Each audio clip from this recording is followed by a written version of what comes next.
Video 2, Topic 1, An Introduction to Critical Thinking. As part of this week's instruction, we're going to define critical thinking and practice using critical thinking skills. By the end of this unit, you should be able to complete these objectives. Your abilities will be assessed on the quiz at the end of the week. Please take notes on this video and review your notes before you take the quiz.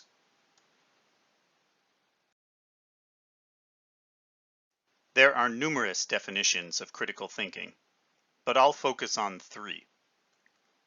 First, Sullivan defines critical thinking as a process of discerning information in a balanced manner that employs curiosity, logic, open-mindedness, and skepticism, and therefore discards bias, prejudice, and preconceived notions. Sullivan's definition is useful because it focuses on balance, or what might be called objectivity. It emphasizes the fact that critical thinkers need to reject bias and prejudice in order to arrive at objective conclusions and decisions. The second definition from the Stanford Encyclopedia of Philosophy is short and sweet. Critical thinking is careful, goal-directed thinking. This definition is worth noting because of the use of the word careful. This suggests that critical thinking is characterized by attention to detail and precision. Jumping to conclusions goes against critical thinking. Let's take a longer look at Ennis's definition. Critical thinking is reasonable, reflective thinking that is focused on deciding what to believe or do. In his book, A Practical Guide to Critical Thinking, Deciding What to Do and Believe, David Hunter breaks down Ennis's definition. According to Hunter, what to believe is a matter of deciding what is factual or best in a case or situation. Regarding facts, we decide on our beliefs every day. When we want to know if the sun is out or if it's raining, we look out the window. If we want to know if our favorite team can compete for the championship, we examine the talent level, skills, and experience of the players, as well as the strength of opposing teams. We also make decisions about what is good or best every day. We make decisions, for example, about which restaurant to go to for lunch, or if a television series is as entertaining as our friends say it is. For the critical thinker, acting involves reasonable thinking. In other words, it is based on rules and methods of investigation. The word reasonable also suggests that we need to act based on valid reasons. In making decisions, critical thinkers are reflective. In other words, they consider open-ended problems from multiple perspectives in order to make a sensible decision about what to believe or do. Hunter goes on to state that critical thinking is important for 2 primary reasons. First, critical thinking builds knowledge, and second, it helps us to make up our own mind and become autonomous or independent thinkers. Critical thinking is also a sought-after skill among employers across the professions.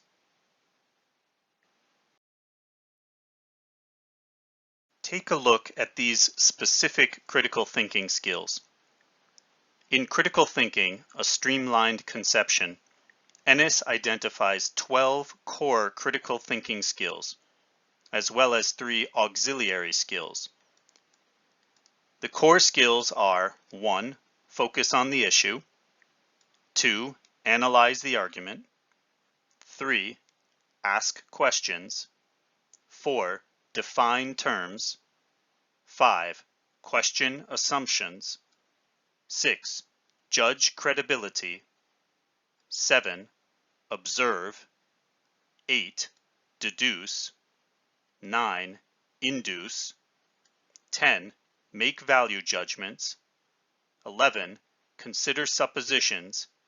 And 12. Integrate perspectives. Auxiliary skills may not represent critical thinking skills in their strict sense. However, they are of equal importance. They include proceed systematically, consider the feelings and knowledge of others, and communicate effectively. In this course, you'll be using these core and auxiliary skills to make decisions about what to believe or do in cases and situations. The readings and activities this week are designed to give you a basic understanding of how critical thinking skills can be used.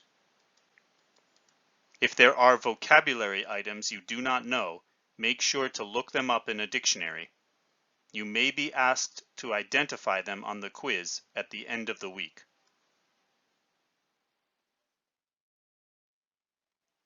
Critical thinking is an essential skill for graduate students, but it is also a skill that employers seek. As this advertisement demonstrates, employers in the information studies field want to hire people who can make good decisions, act independently, understand problems and how to solve them, and communicate effectively with both colleagues and clients. Look at these ordinary life activities. Which activities do you think involve critical thinking? Which don't? Pause the video and take a minute to review the list and make your selections. When you're ready, resume the video.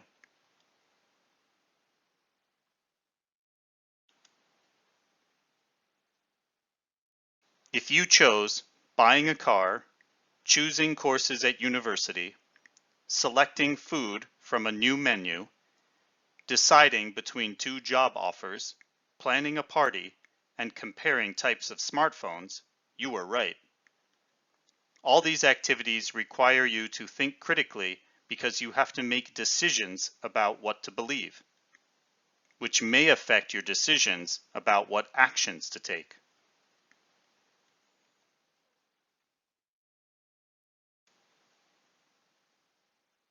Brushing your teeth, listening to music, and jogging in the park do not involve much, if any, critical thinking.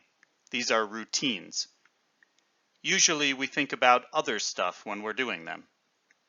Of course, if your dentist tells you that you have been brushing your teeth incorrectly and you need to practice a new method, if you are trying to decide which type of music to listen to, or if you are planning your jogging route through the park, that's different. Then critical thinking is a factor.